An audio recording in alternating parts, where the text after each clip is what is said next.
Hello, beautiful morning to you. Trust you're having a great day there.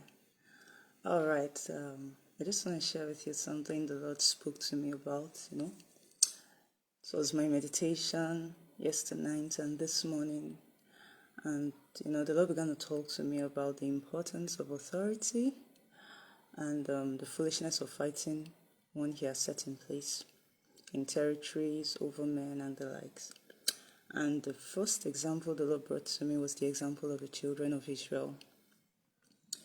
He began to tell me how that, he had a covenant with their father Abraham, and that even though the time for their slavery in Egypt had elapsed rather, he couldn't just go in and whisk them out. And, I began to tell him, but Lord, you're the God of the universe. You can do whatever you like. All souls are yours. All people belong to you.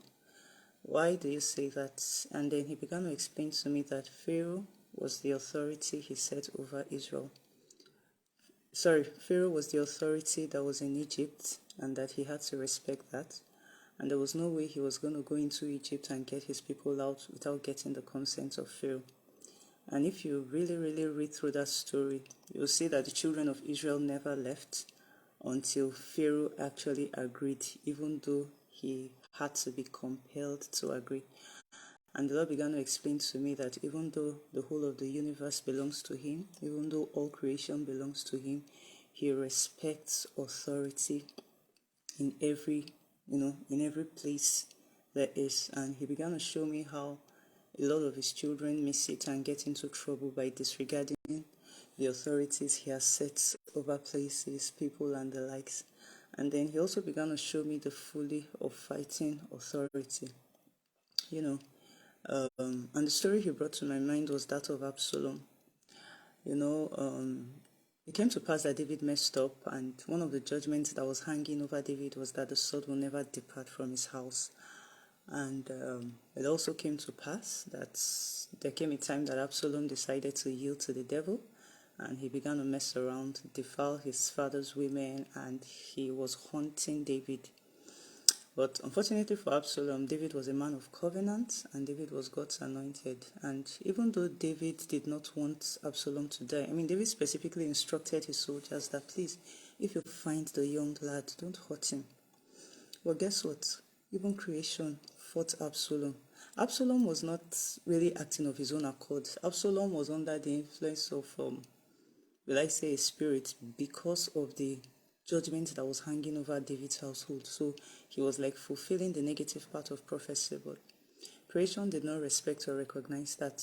If Absalom was an African, now we understand why a tree will have to hook his hair for him to get killed, because the whites, they are usually very smooth and silky, but it was really a mystery. How does a tree hook him head, and after which he gets slain and he dies in the process?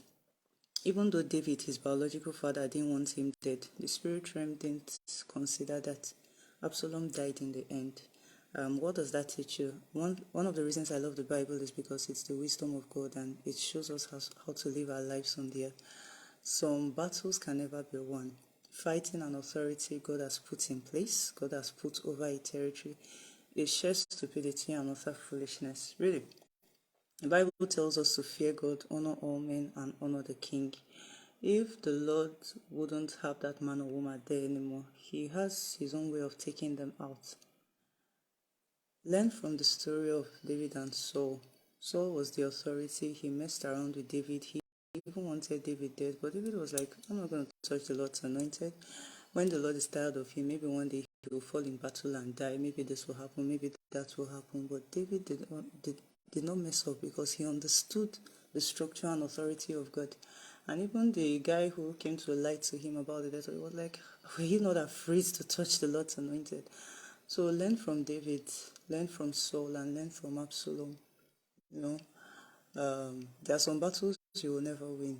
If peradventure anything happens, be it a biological parent, a spiritual parent, an authority placed over you, your boss, whatever, so long as that person is an authority instituted by God, the Bible teaches us that every authority there is that has been instituted by God.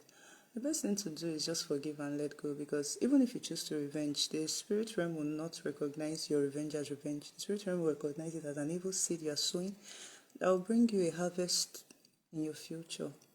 And you don't need that junk in your life, okay? You don't need that mess. So I hope you learned from this little exhortation. I hope you take authority more seriously. I hope you choose to respect authority the way the Lord expects it. Do have a lovely day. Bye for now.